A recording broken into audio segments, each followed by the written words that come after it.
Guys, welcome back to another video. This is the Football Connect. I'm your host Sam, and we are back again with another one. So today is an interesting video. I have to do an announcement. I don't know, maybe in the beginning or at the end of this one is a special announcement, so you can wait for it.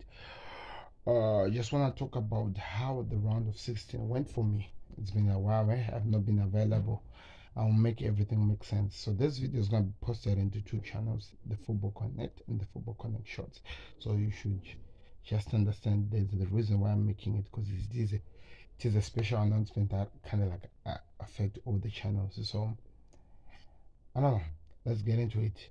So we have been seeing what the football has been going like. I did my own prediction, and the round of 16 just finished, or FIFA World Cup 2023, which I've not been covering. So, but yeah, I've been covering. If you check on the Football Connect Shorts, you see some clips of different things that has been happening in the World Cup. So I hope you enjoyed. So, like I'm saying, the FIFA World Cup is now coming. We are in the knockout stages of the FIFA World Cup. The group stages are over. We did see some interesting games, and we were really interested. We were really excited over how the games went on. So there are some crazy shockers that has happened in this World Cup. Like, for example, do you know that this is the first World Cup where teams went to the knockout stages? All the teams that have qualified to the knockout stages has been beaten. It's the first World Cup that has never happened. Usually there's those teams that keeps 100% record going there, and then this time we expected maybe the likes of Brazil, the likes of which other team was really up there, the likes of France, to be the ones that does it. But this is the first knockout stage that there was no in 100% record that was able to go to the any knockout stages, and it's really crazy. I have no idea what is happening. So if you didn't know that, you just keep that one on there. And secondly, this is the World Cup which we thought we had an idea, we thought we could predict what's going to happen, but in terms of how the games are going, in terms of how the games are playing out, there have been a lot of crazy things that has been happening in this World Cup that has left the whole world by shock. They don't really understand what's happening. It's the first World Cup that nobody's really 100% clear if the team that they voted for, or the team that they said they predicted that they'll win, is actually going to win. Because there's a weird flip-flop where the team you expect to do well is disappointing. For example, the beginning of the game of Argentina, for me, I was predicting Argentina to win. They were beaten by Saudi Arabia. Like, of all the teams, Saudi Arabia. And as of France, like the team that broke the curse, by the way, which I'm going to talk about, which is my next point, as it is one of the bigger teams in this group stages, they were beaten by Tunisia, a team, by the way, that has been relegated, that was not able to qualify to the next stage. Tunisia beat France. And as of Brazil, the biggest team, the favorites of this cup that everyone has been talking about, is the team that is going to do it. Well, they were beaten by Cameroon. They were beaten by Cameroon, and that just left every single individual in the world confused. They really have no idea how this game or this World Cup is going to end up and how it's going to play out. So, it makes everything so exciting and so interesting. So I want to hear your thoughts in the comment section. What do you think of the World Cup? Who has impressed you the most? And which team do you think went out, didn't deserve to go out? And which team that didn't go out that you felt I really have to go out? I'm going to give you my thoughts after the special announcement that I want to give. Before I go to the announcement, by the way, that's what I mean. The second thing, this is the first World Cup, I don't know, maybe of recently, that the team that won the former World Cup has actually managed to break the curse of not going out in the group stages, but actually go to the knockout stages. And at this moment, that is the one team that people are projected could actually win the league. They could actually win the World Cup. Yes, France people. Germany were knocked out in the group stages last in 2018, and the team that won back in 2010, Spain, were knocked out in 2014 in the group stages. If you really go back down, you will see that this has been a norm that has been happening. That's why it was now called the World Cup curse. That the team that wins it doesn't really achieve that much in the next World Cup. They're knocked out before they even go anywhere. But France broke that curse and they're still in the World Cup, and they are even looking so strong that they can go even far. It's crazy. And the last thing that I want to talk about. A 23-year-old is about to make history only to become the player close to Pele, or actually the player above Pele. I'm not really sure of the stats, to have scored a lot of World Cup goals while he's still a young kid. Yes, people, Kylian Mbappe is making history, is making waves, where he has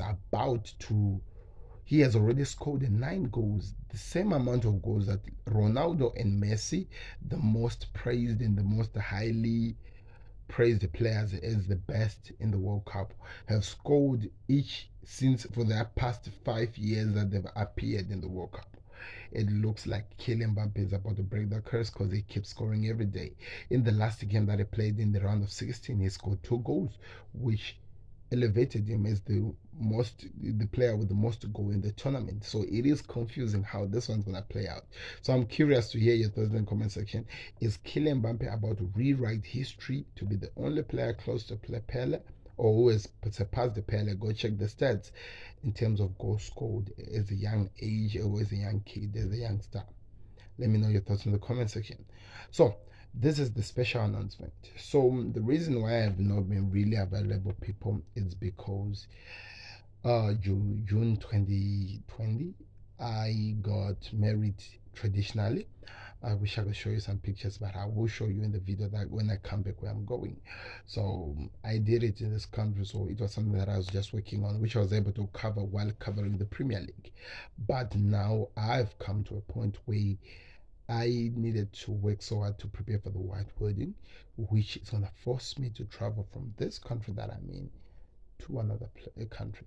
So if you're watching this video, it means that you're watching while that person is already on the road going there or something like that. So it means that, guys, to the end of the World Cup, I won't be available, but I'll come and talk about the group stages, what impressed me and what happened, and I'll talk about, also I'm making a video before I leave, which is gonna be launched on the day where the World Cup is actually finishing, to see if my prediction of the team that I want to win the World Cup is done. So you can also wait for that one and really be interested in. So let's see what happens, because really it's interesting. So thank you very much, guys, for your support, and I'm hoping that you continue to do so, and I'm hoping that you can help. Look, now the guy is a married man now, and now things are getting seriously. So I really love that my side hustle, one of the things that I hope will grow the Football Connect, could actually help me to support. Like I said in the beginning of the World Cup, that I'm really hoping that in 2026 I'll be able to represent my fans of the Football Connect at the World Cup.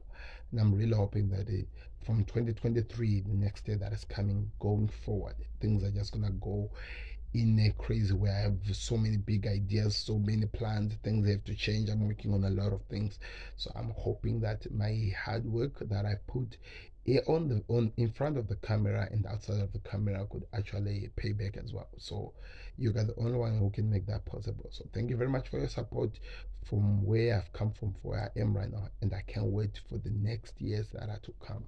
Thank you very much for that. So this was the announcement. Before I finish, there is something that I need to talk about as well. Like I said, which teams did we really think that really deserve to go out but didn't, and which team went out that we didn't really deserve to go out? And I'm gonna pick in one group, the group of Argentina. I felt like Mexico did not deserve to go out. I really felt like Mexico did not deserve to go out.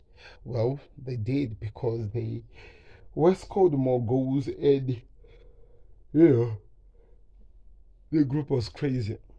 Poland, for me, I really didn't think Poland deserved to go in. That's why they really not did themselves well. They were humbled by France, and I feel like they really did not go well because they were not interested to play in the World Cup, and I really thought that they'll go out. I can't wait to hear yours as well. The other team that I can always do some shout out is I didn't really think that Tunisia really deserved to go out. The other shout out that I can go for is hmm Germany. No, that one was a surprise for everyone. Nobody expected Germany to be out already in this competition. Belgium. What really happened with the Belgian people? What really happened? I don't know. Serbia. Uruguay. Suarez was in tears. So I want to hear your thoughts in the comment section. Which team did you think really didn't deserve to go out, and which team did you really think deserved to go out? I've given you mine. Click that like button, subscribe to the content. I'll see you when I'm back, people. I'll see you when I'm back. Peace.